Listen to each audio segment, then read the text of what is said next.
भाई classified as held for sale होने के लिए हमें प्रोविज़न पढ़ना पड़ेगा। प्रोविज़न तो भाई दो बातें कहता है, टू वर्ड्स प्रोविज़न से कि भाई, और दोनों ही मीट होने चाहिए कि इमीडिएट सेल अगर मैं अगर आज की डेट पे भी किसी भी पॉइंट ऑफ टाइम की को देखूं, आज की डेट पे भी अगर मैं बोलूं सेल कर सकते हो, तो उसका आंसर हाँ होना चाहिए। प्लस सेल हाईली प्रोबेबल भी होनी चाहिए, मतलब सेल हो जानी चाहिए, ये नहीं कि मैं बस तैयार तो हूँ बट कोई मेरे को बायर ही नहीं मिल रहा, ख़रीदने वाला ही नहीं मिल रहा, तो ये भी नहीं होना चाहिए। तो देखो यार, बायर तो है, कमिटेड तो है एंटिटी, बट इमीडिएटली सेल के लिए अवेलेबल नहीं है प्रॉपर्टी, करेक्ट। तो मैं क्लासीफाई नहीं कर सकता तो इसको as a held for sale, वो भी 31 मार्च 2021 तक। लेकिन अब उन्होंने ये चीज़ बोलेगी, renovations are expected to be completed within short period of time, मतलब 2 महीने के अंदर मान लो, मतलब इसका मतलब फरवरी से 2 महीने काउंट हो गए, अप्रैल का एंड, ओके। तो अगर 30 अप्रैल तक मैं ये मान के चल रहा हूँ कि रिनोवेशन हो जाएगी और 30 अप्रैल तक मेरी प्रॉपर्टी ऐसी हो जाएगी वो इमीडिएट सेल के लिए अवेलेबल है, उसके बाद तो मेरे को ना इसका डिस्क्लोजर देना पड़ेगा, क्योंकि अगर उस टाइम तक मेरी फाइनेंशियल स्टेटमेंट अप्रूव नहीं हुई डायरेक्टर के द्वारा, BOD के द्वारा, तो कहीं ना कहीं वो मेरे एडजस्टिंग नॉन एडजस्टिंग इवेंट का पार्ट हो जाएंगे, जो भी हम अगर दूसरे इंडियाज पे कवर करेंगे वो मैं आपको बताऊंगा। बट ये डिस्क्लोजर को देना पड़ेगा, नॉन एडजस्टिंग इवेंट हो जाएगा, तो ये उन्होंने बता रखा है। The property can not be classified as held for sale at a balance sheet date as it is not available for sale immediately in its present condition. Although the renovations are expected to be completed within a short span 2 months, this fact is not relevant for classification. This delay in the timing of the transfer of the property imposed by the entity demonstrates that the property is not available for immediate sale. However, the property meets PP meets the criteria for held for sale for 30th April. And accounts are not authorized means approved, not approved by that date. The necessary disclosure needs to be given in the financial statements, right? I hope you got it. तो फिर illustration second करते हैं। 1 मार्च 2021 को entity are ने decide करा कि वो cell करेगी वन ऑफ इट्स फैक्ट्रीज। एक एजेंट अपॉइंट करा के यार फैक्ट्री एक्टिवली क्या है मार्केट करी गई। 1 मार्च 2021 को एंटिटी आर ने डिसाइड करा कि वो अपनी factory to sell one of its factories, an agent is appointed and the factory is actively marketed, okay. As on 31 March 2021 it is expected that the factory will be sold by 28 February 2022, ठीक है। लेकिन मई 2021 में market price factory के बिल्कुल ख़राब हो गए। एनटीडीआर believe करती है जो मार्केट है वो never be able to recover and thus did not reduce the price of the factory, sorry NTDR believe market would recover and इसलिए उन्होंने प्राइस फैक्ट्री कम नहीं करे। Company accounts are authorize for the issue on 26 June 2021। Recommend क्या factory classify होना चाहिए held for cell 31 मार्च 2021 को। Provision याद करो एंड थोड़ा अपना चीज़ें देखो एंड फिर इसको सॉल्व करते हैं। तो देखो यार इस क्वेश्चन में ना हमें कुछ ना कुछ थोड़ा डेप्थ में जाना पड़ेगा कि देखो यार एनटीडी ने पहले डिसाइड करा कि वो सेल करेगी, फिर 31 मार्च को उनको लगा कि यार तो अब तो अगले साल 2022 तक ही सोल्ड हो पाएगी, ठीक है। फिर प्राइस क्या है, मार्केट प्राइस गिर गए फैक्ट्री के फाइनेंशियल ईयर एंड होने के बाद, अप्रैल दो महीने के बाद मानो। फिर एनटीडी आर ने बिलीव करा कि यार मार्केट रिकवर कर जाएगी, तो उन्होंने प्राइस रिड्यूस नहीं करेगा कहीं ना कहीं। तो इसलिए ना देखो क्लासिफाइड हेल्ड फॉर सेल के लिए दो कंडीशन ही है कि इमीडिएट सेल के लिए अवेलेबल होनी चाहिए और सेल मेरी हाईली प्रोबेबल होनी चाहिए। उसको मैं थोड़ा डेप्थ में जाना पड़ेगा, पढ़ना पड़ेगा। देखो प्रोविज़न यहाँ डायरेक्टली मेंशन कर रखे हैं इन्होंने कि अवेलेबल फॉर इमीडिएट सेल का क्या मतलब है कि अगर एंटिटी डिसाइड करती है वो डिस्टेंट फ्यूचर में बेचेगी तो वो अवेलेबल फॉर इमीडिएट सेल नहीं माना जाएगा, डिस्टेंट फ्यूचर। अब distant future like it is a subjective thing, जैसे मेंशन है तो उसने कोई पीरियड मेंशन कर रखा हो।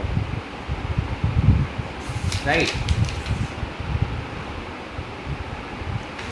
और अगर मैं बात करूँ सेल हाई प्रोबेबिलिटी की, देखो इंडिया इसके पास प्रिस्क्राइब करता है कि 5 कंडीशन फुलफिल होनी चाहिए, सर्टिफाई होनी चाहिए, अगर मेरे को मानना है कि सेल क्या है, हाईली प्रोबेबल है।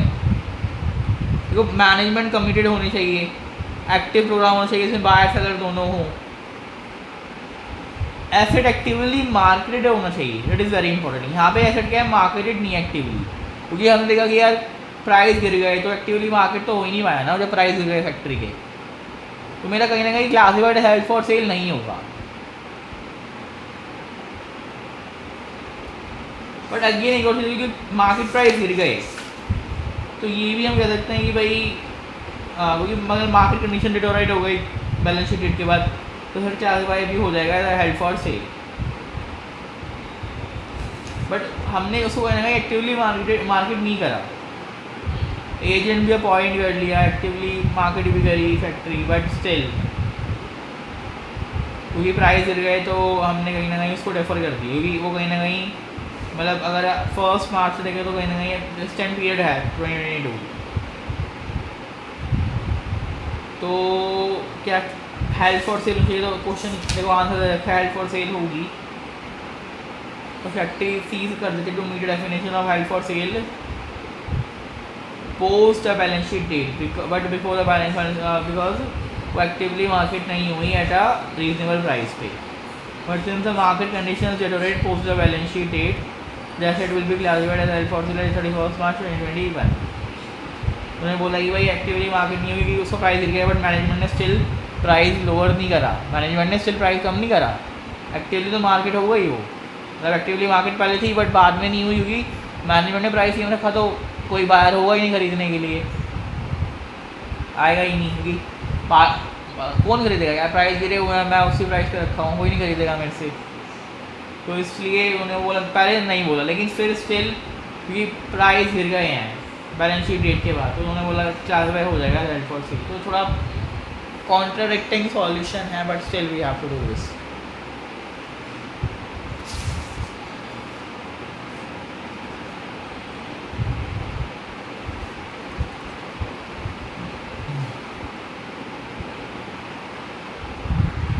चलो क्वेश्चन 3 करते हैं फिर। ऑन 1 June 2021 NTDX plans to sell a group of assets and liabilities which is classified as a disposal group।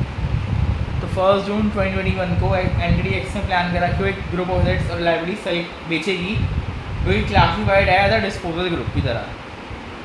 31 जुलाई 2021 को बोर्ड डायरेक्टर ने अप्रूव करे और बन गए committed the plan to sell the manufacturing unit by entering into a firm purchase commitment with NTDY.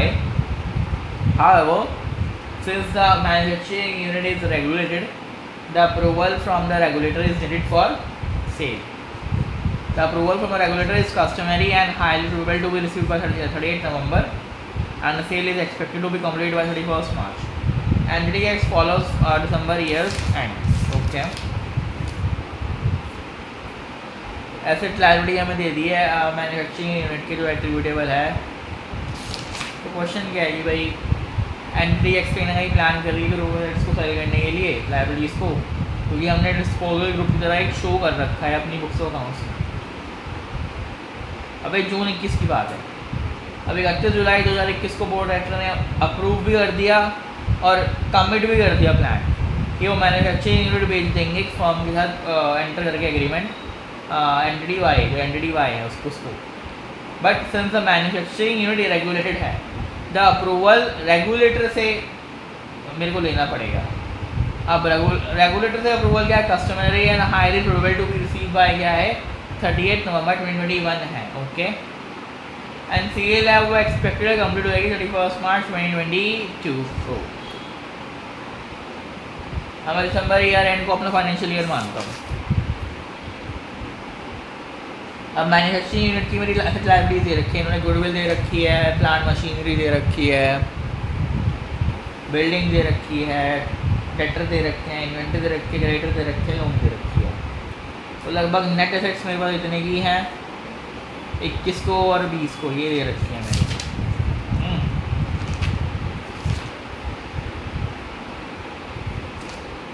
दिसंबर क्या है, जुलाई 21 है, दिसंबर क्या है, सॉरी 2020 है।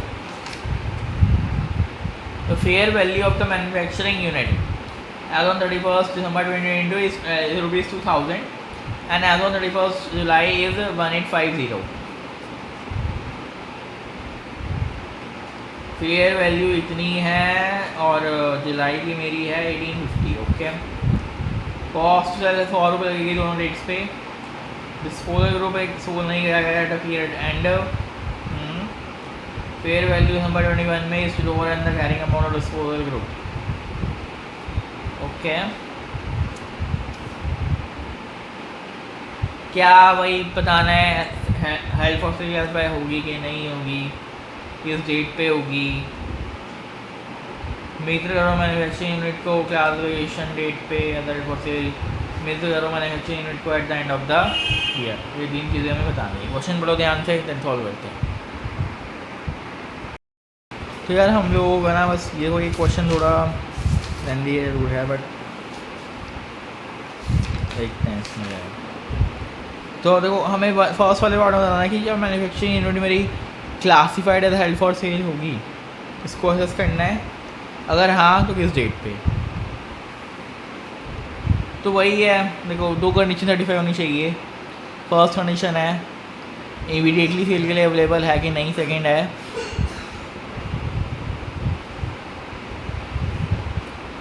Sale must be highly probable. Sale highly probable क्या है, होनी चाहिए। तो दोनों कंडीशन मेरी सेटिस्फाई हो रही है, इसलिए गैस क्लासिफाई हो जाएगी हेल्ड फॉर सेल, वो भी किस डेट पे, 31 जुलाई 2021 पे।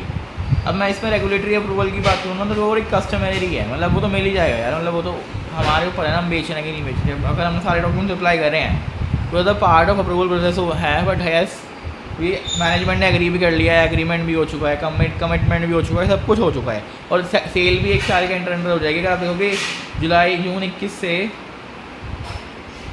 मार्च 22 तक, तो 1 साल के अंडर कहीं ना कहीं सेल हो रही है मेरी, राइट। तो यस, ये क्लासिफाई हो जाएगा held for cell. So assessing whether the manufacturing entity can be classified as held for sale. So yes, the manufacturing entity can be classified as held for sale due to the following reasons. The disposal group is available for immediate sale and in its present condition. The regulatory approval is customary and it is expected to be received in order तो 1 साल के अंदर आई जाएगा। The date at which disposal group must be classified as held for sale, वो 31 जुलाई होगी, जो मैंने बताया आपको। That is the date at which management ने कमिटमेंट करी प्लान को। सेल हाईली प्रोबेबल भी है as the appropriate level of management. It is BOD ने अप्रूवल दे दिया है अपना, और एक परचेज एग्रीमेंट में एंटर हो चुका है बायर के साथ, ये भी सबसे बड़ी बात है। सेल की एक्सपेक्टेशन है वो भी कंप्लीट हो जाएगी 22 तक, वो भी 1 साल के अंदर 1 साल के अंदर इसलिए बोल रहे हैं कि यार हम ना सेल जो मोस्टली हाई प्रोबेबिलिटी लेते हैं ना, वो 1 साल का लेते हैं कि सेल ना, अगर मैं मान रहा हूँ कि like how I am saying sale is highly probable, मैं ऐसे बोलूँगा कि यार 1 साल के अंदर अगर सेल हो रही है तो मैं बोलूँगा sale is highly probable. Okay, ये भी वन ऑफ द कंडीशन है ये, या आप उसमें मॉड्यूल में पढ़ सकते हो, दिख जाएगी आपको। नाउ सेकेंड पार्ट है अपना measure the manufacturing unit date of classification as held for sale. अब जब मेरा इंडिया 6105 लगी है तो मेरा क्या होगा, lower of recoverable amount and fair value less cost है, लोअर ऑफ कैरिंग अमाउंट या फिर फेयर वैल्यू लेस कॉस्ट है। कैरिंग अमाउंट क्या है 31 जुलाई को मेरा 2600, और फेयर वैल्यू क्या है मेरी 1850, और इसमें मेरी कॉस्ट सेल भी आएगी 100 रुपये, 1750 मेरी नेट कॉस्ट बची। 1750 fair value fair value less cost to sell है, और 2600 मेरा क्या है, कैरिंग अमाउंट है। इन दोनों में से लोअर क्या है, ये ऑब्वियसली यही है। तो इम्पेयरमेंट लॉस कितने का निकल के आया मेरा, कितने का, 800 रुपये का। कर दो भाई, मेजर कर दो। अब 850 रुपये। अब देखो पता है क्वेश्चन क्या है मेरा, क्वेश्चन मेरा यहाँ पर ये है कि ठीक है मैंने इम्पेयरमेंट लॉस 850 रुपये का निकाल दिया मैंने यहाँ पे, बट 850 रुपये में कहाँ एलोकेट करूँ, मतलब गुडविल में एलोकेट करूँ, प्लांट मशीनरी में एलोकेट करूँ, बिल्डिंग में एलोकेट करूँ, डेटर्स में एलोकेट करूँ, इन्वेंट्री में एलोकेट करूँ, क्रेडिटर्स में एलोकेट करूँ, या लोन्स में एलोकेट करूँ। तो मेरा इम्पेयरमेंट लॉस किस चीज़ का होता है, प्लांट मशीनरी का होता है, यस होता है। गुडविल का, इंटेंजिबल एसेट का भी इम्पेयरमेंट लॉस होता है। बिल्डिंग का भी होता है, इन तीनों चीज़ों का तो होता है, हमने पढ़ा हुआ है, इंटर में भी हम पढ़ के आए हैं। हाँ, हमने प्लांट मशीनरी को इम्पेयरमेंट लॉस दिखाया है, हाँ हमने बिल्डिंग का दिखाया, गुडविल का भी दिखाया हमने, बट क्या ट्रैक्टर में कभी इम्पेयरमेंट लॉस देखा है? नहीं यार, मैंने तो सुना नहीं, इम्पेयरमेंट लॉस मैंने कोई शब्द सुना ही नहीं। इन्वेंट्री में कभी इम्पेयरमेंट लॉस देखा है? नहीं होता। क्रेडिटर्स में तो हम मान ही नहीं सकते प्रूडेंट कॉन्सेप्ट के हिसाब से। प्रूडेंट कॉन्सेप्ट कहता है भाई लाइबिलिटी सारी रिकगनाइज होंगी, लाइबिलिटी से राइट ऑफ कर दोगे तुम, अनटिल अनलेस वो पक्की लाइबिलिटी मेरी राइट ऑफ हो रही कि नहीं हो रही। बट यहाँ पे तो कोई प्रोबेबिलिटी है ही ना, या तो इम्पेयरमेंट लॉस है यहाँ तो लोन, ना ना ना ना बाबा, इन पे तो रिस्क लेना ही नहीं है। डेटर इन्वेंट्री का भी कुछ ऐसा हम लेते ही नहीं है, मानते ही नहीं है कि इसमें इम्पेयरमेंट लॉस है, तो हम इम्पेयरमेंट लॉस का एलोकेशन इन तीनों चीज़ों पे करेंगे। अब रेशियो क्या रहेगी, गुड हम ना रूल चलते हैं, गुडविल पे तो हमारा इम्पेयरमेंट लॉस पूरा ही एलोकेट हो जाएगा, मतलब 850 में से 500 रुपये पूरा गुडविल पे मैं दे रहा हूँ कि ये इम्पेयरमेंट लॉस पूरा होगा। प्लांट मशीनरी में बचा क्या मेरा, दोनों को उनकी कैरिंग अमाउंट पे बांट दो, ये 900 1850 पे, ठीक है, ऐसे ऐसे होगा अभी। तो गुडविल का कैरिंग वैल्यू क्या है, 500 है, ये मेरी वही दे रखे 2600 के हिसाब से। इम्पेयरमेंट 500 मैंने यहाँ बांट दिया, इन दोनों की कैरिंग अमाउंट का रेशियो निकालोगे तो ये वाली अमाउंट आएगी आपकी निकल के, वो आप कैलकुलेट कर लेना। 115 इसकी आएगी, 250 जैसे मैं आपको दिखा देता हूँ। तो 900 प्लस 1850 2750 है, divide equals to multiply by 900 into मेरा कितना बचा हुआ है, आई थिंक 350 रुपये बचे हुए हैं, ठीक है। तो 114.54 आ रही है, तो 115 आ गई, इसको आप माइनस कर दो 350 में से, तो आपकी 235 यहाँ पे आ जाएगी, करेक्ट। तो ये आपकी गुडविल की एलोकेशन हो गई, और कैरिंग वैल्यू कैसे निकल गई, गुडविल की तो बची ही नहीं, प्लांट मशीनरी क्या बची 785, बिल्डिंग की 165, डेटर की इतनी, डेटर की जो है वो सब की उतनी रहेगी जो भी है। तो कैरिंग वैल्यू उतनी थी, इम्पेयरमेंट इतना हुआ, और दोनों की लोअर मेरी ये निकलेगी, कैरिंग वैल्यू मेरी ये निकल जाएगी, क्योंकि मैं लोअर पे ही वैल्यू करूँगा as per ind AS 105 not current assets held for sale and discounted operation, okay. तो ये मेरा क्वेश्चन क्या है, सॉल्व हो गया। ना अगर मैं बात हूँ measure the manufacturing unit at the end of the year, तो उसमें वो रखा है manufacturing measurement of a manufacturing unit as on the date of classification as at the year end. तो वही सिमिलर लाइन उस पर ही रहेगी। Assets and liabilities in the disposal group not within the scope of this standard are measure as per the respective, वो जो assets liabilities हैं वो मेरे तो रिस्पेक्टिव स्टैंडर्ड के हिसाब से गुडविल का स्टैंडर्ड लगेगा, प्लांट मशीनरी का, बिल्डिंग का, उसमें इंड AS जो भी है उनका अपना लगेगा, डेटर्स का अपना लगेगा, इन्वेंट्री रेटर्स लोन्स का अपना लगेगा। The fair value less cost of the disposal group as a whole is calculated, okay. The fair value less cost of the year end shall be completed with carrying out due date of,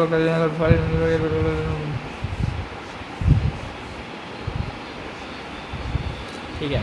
तो वही दे रखा है कि यार हमें question में last में वो चीज़ बोल रखी है कि फेयर वैल्यू ना मेरी दिसंबर 2021 में वो कम है कैरिंग अमाउंट से, तो कहीं ना कहीं इम्पेयरमेंट लॉस नहीं मिलेगी। एसेट तो मेरा अभी भी क्या है, इंड AS 105 के हिसाब से, क्योंकि मेरी सेल तो 2022 में ही होनी है, और मैं खड़ा हूँ 2021 दिसंबर 2021 में, सेल होनी मार्च 2022 में, तो इंड AS 105 ही लग रहा है, और उसके हिसाब से मेरे को उसको इम्पेयरमेंट लॉस उसको लास्ट में भी दिखाना पड़ेगा, क्योंकि उन्होंने खुद बोल दिया क्वेश्चन ने। अब क्वेश्चन ने भाई अमाउंट नहीं बताई, ठीक है, ऑल दो, बट हमें impairment loss as per recognise criteria दिखाना पड़ेगा। और ये वाला जो डेटा है ना, ये 2020 को दे रखा है, 2021 का नहीं है, तो ये तो मेरे को कंसिडर करना ही नहीं है कुछ ऐसा कुछ। बट हाँ ये है, दोनों का डिफरेंस देखो आप, तो वो तो जो भी इंड AS होगा उसके हिसाब से हम मतलब लगा लेंगे। जो यहाँ पे आपका क्या है मेंशन है स्टेप 1 में, ये पढ़ लेना आप कि immediately before the initial recognition of the asset as held for resale, the carrying amount of the asset shall be measured in accordance with applicable Ind AS. This has been done, and the carrying value of the disposal group as on 31st March 2021 is determined at 2600. The difference between the carrying amount as on 31st December 2020 and 31st July 2020 is accounted for as per the relevant Ind AS. तो वो चीज़ें चलेंगी, right. I hope you got it, and कोई भी इस question में out हो तो you can answer in the comments also.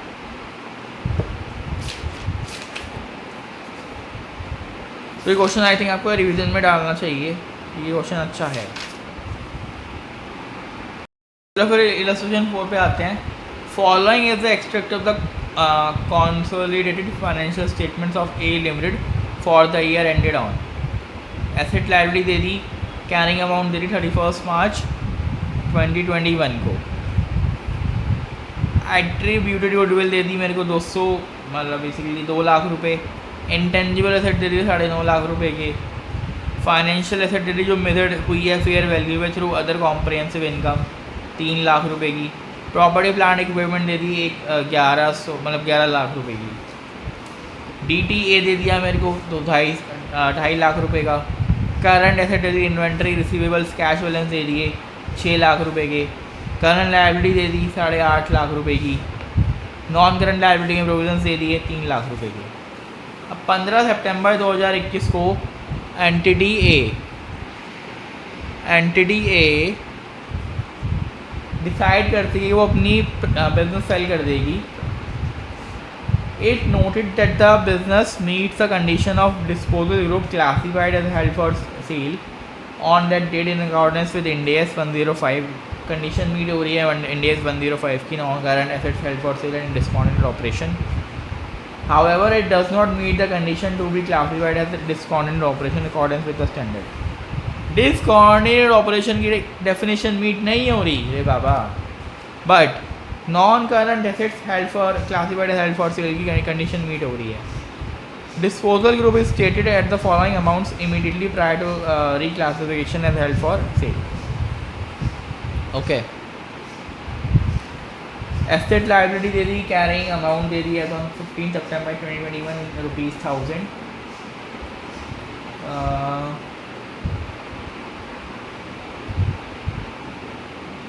अभी क्लासिफिकेशन जस्ट पहले की मेरे को क्या अमाउंट दे रखे, मतलब कहीं ना कहीं 15 सितंबर 16 सितंबर की मेरे को ये दे रखे हैं उन्होंने अमाउंट। गुडविल की दे दी, इंटेंजिबल दे दी, सॉरी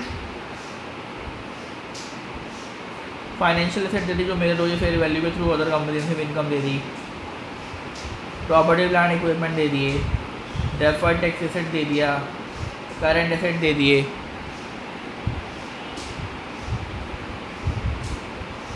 करंट लायबिलिटी दे दी, ये दे दी, टोटल दे दिया। कितना आ रहा है उसको, ये इतना है, ये इतना आ रहा है। एंटिटी ए ने प्रपोज करा कि वो डिस्पोजल ग्रुप को सेल करेगा 19 लाख पे। It estimate that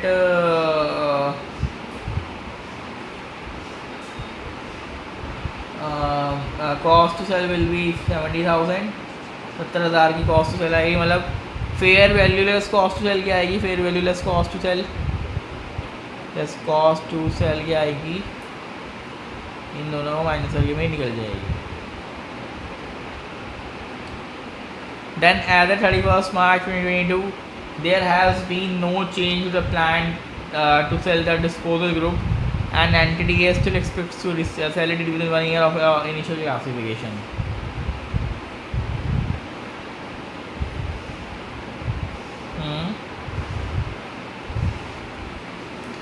Then Mr. X ने रीमेजरमेंट करी एसेट लायबिलिटीज़ की in accordance with respective standard 31 March 2022 को।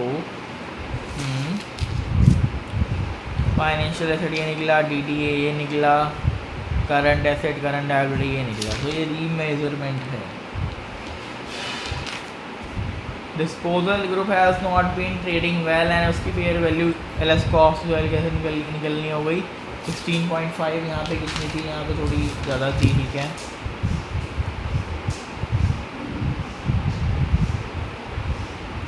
तो मेरे को सारे एसेट लायबिलिटी बेसिकली वैल्यू निकालनी है डिस्पोजल ग्रुप के विद इन, एक इस वाली डेट को, एक इस वाली डेट को।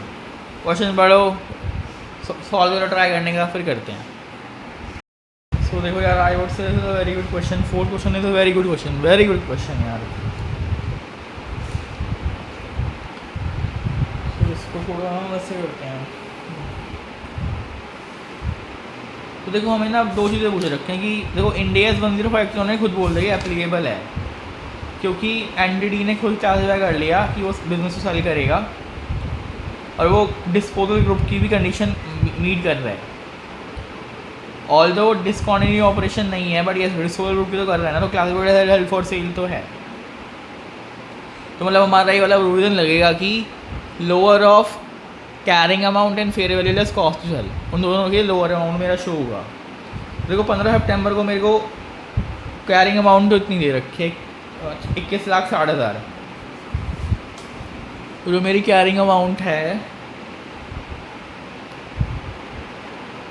कैरिंग अमाउंट जो है मेरी वो 21,60,000 है, less fair value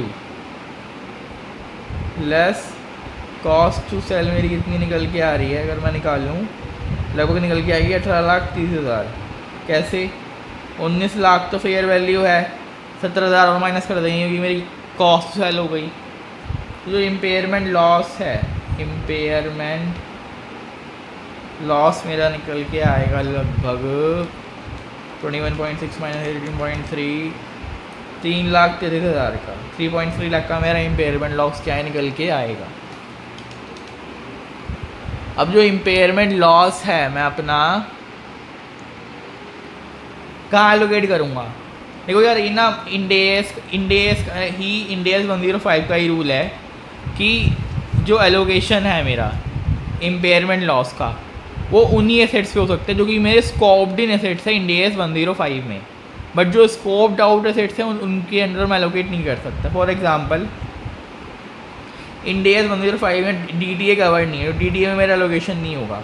financial asset cover नहीं है मेरे, तो इनमें भी मेरा इम्पेयरमेंट लॉस एलोकेट नहीं हो सकता। करंट एसेट कवर नहीं है, करंट लायबिलिटी कवर नहीं है, नॉन करंट लायबिलिटी तो कवर ही नहीं है। ये आपको यहाँ मिल जाएगा, देखो ये स्कोप्ड आउट एसेट्स इन्होंने साफ साफ लिख रखे हैं यहाँ पे। अगर आपको रेफरेंस के लिए चाहिए तो मैं आपको वही बता देता हूँ।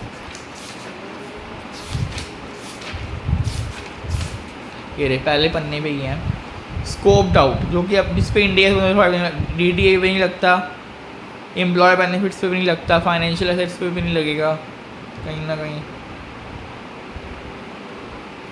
नॉन करंट एसेट्स पे भी नहीं लगेगा, और कॉन्ट्रैक्ट्स पे इंश्योरेंस कॉन्ट्रैक्ट्स पे भी नहीं लगेगा। तो इन पे तो मेरा सिर्फ मेरा गुडविल भी लगेगा, इंटेंजिबल एसेट्स पे लगेगा, PPE भी लगेगा। इन तीनों मेरे को एलोकेट करने, गुडविल भी तो पूरे 2 लाख रुपये एलोकेट हो जाएंगे, बाकी 1,30,000 में दोनों के रेशियो में क्या है एलोकेट कर दूंगा, PPE और इसकी इंटेंजिबल एसेट्स की। तो यही क्वेश्चन में दे रखा है मेरे को, अगर आप आंसर देखोगे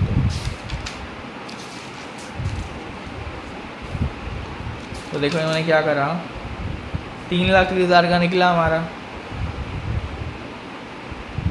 ठीक है। ये 3,30,000 आप एलोकेट कर दोगे कैरिंग वैल्यूज़ में। कैसे? गुडविल में पूरा गया, दोनों की रेशियोज़ में गया है, राइट। 68 यहाँ गया, 62 यहाँ पे गया, ओके। बाकी मैंने रिवाइज कैरिंग अमाउंट मैंने लिख दी, वो मेरी जो भी निकल के आएगी। तो 21 ये था, 30 लग गया, तो 18-30 मेरा बचा। 18-30 ही मेरा यहाँ पे क्या है निकल के आ रहा था, 18-30। बस वही मैंने यही मैंने क्या कहते हैं, यही मैंने 30 क्या है एलोकेट करा है, राइट। यही मैंने 30 क्या करा है एलोकेट करा है, okay. I hope you got it.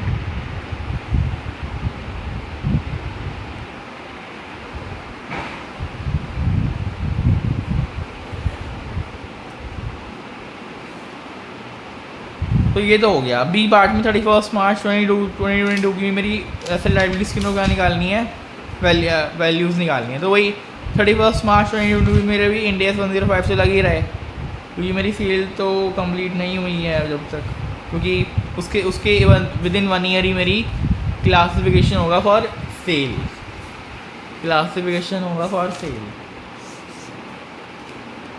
देखो कैरिंग अमाउंट मेरे को अब इसमें भी सेम चीज़ लगेंगी।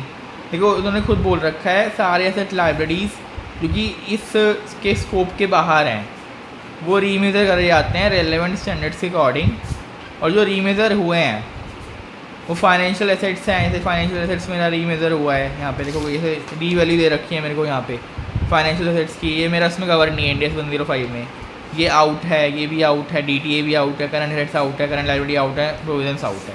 तो इनकी तो रीमेजरमेंट हुई, तो इनकी तो जो वैल्यू है फाइनेंशियल एसेट्स हो गए, और क्या बोलते हैं DTA हो गया, इसकी वैल्यू यही है, ये देखो 410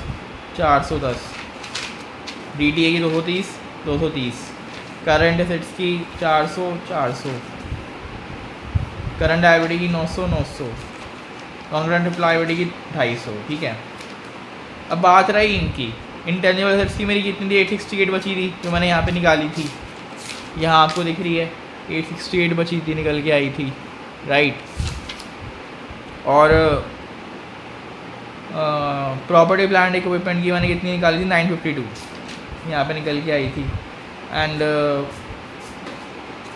बस यही थी। और गुडविल तो मेरी पूरी राइट ऑफ हो ही गई थी, गुडविल की तो कोई वैल्यू बची नहीं थी। तो ये 839 और मैंने इम्पेयरमेंट और लगा दिया, इम्पेयरमेंट और लगा दिया। फॉर एग्जांपल मैं आपको बताता हूँ कैसे। देखो मेरा यहाँ पे 18.3 का निकल के आया था कहीं ना कहीं। 18.3 का हमारा क्या है, निकल के आया था यहाँ पे। 18.3 का हमारा क्या है, निकल के आया था यहाँ पे। 18.3 का हमारा क्या है, यहाँ पे निकल के आया था फेयर वैल्यू। अब 18.3 में ना कुछ एडजस्टमेंट हुई हैं प्लस माइनस करके एसेट्स में, तो वो प्लस माइनस करके ना मेरी 120 मेरा क्या है माइनस हुआ है।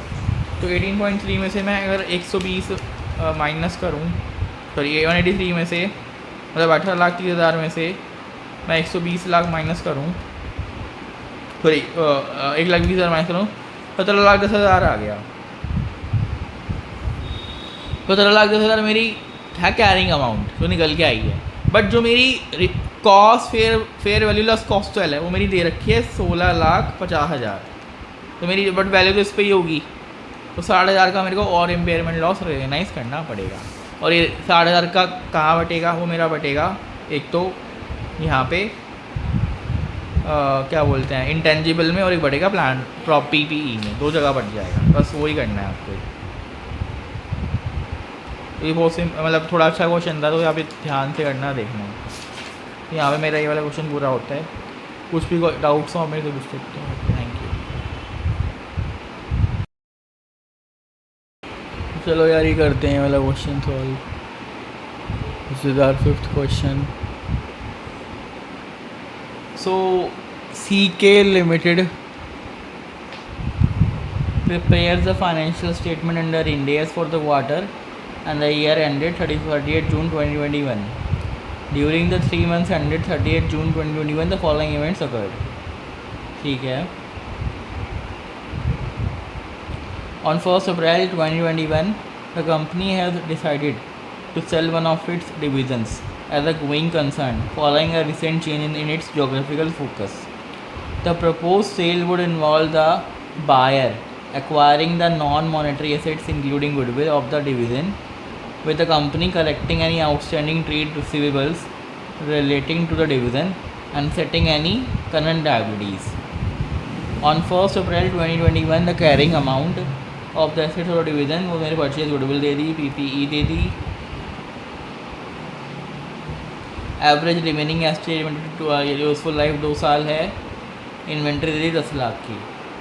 From 1st April 2021, the company had started to actively market the division and has received number of serious inquiries. On 1st April 2021, the directors estimated that they would receive 32 lakhs from sale of the division. Since 1st April 2021, market condition has improved, and as on 31st August 2021, the company received and accepted a firm offer to purchase the division for 33 lakhs. Okay. The sale is expected to be completed on 30th September 2021, and 33 lakhs can be assumed to be a reasonable estimate of the value of the division as on 30th June 2021. During the period from 1st April to 30th June, inventories of the division costing 8 lakh were sold for 12 lakhs. At 30th June 2021, the total cost of the inventory of the division was 9 lakh rupees. All of these inventories have an estimated net realizable value that is in excess of their cost. Suggest how the proposed sale of the division will be reported in the interim financial statements for the quarter ended 30th June 2021, giving relevant explanations. Okay. तो देखो यार इसमें इन्होंने यही चीज़ें पूछी हैं कि अगर मैं आपको बताऊं,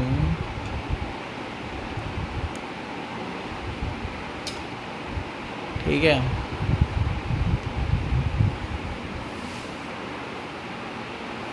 कि जो हमें सजेस्ट करना है कैसे प्रपोज सेल डिवीज़न की रिपोर्ट करी जाएगी इंटरिम फाइनेंशियल स्टेटमेंट्स में, जो क्वार्टर एंडेड है 38 जून 2021 में, हमें रिलेवेंट एक्सप्लेनेशन भी देनी है। क्वेश्चन पढ़ो समझो, देन वी विल सॉल्व।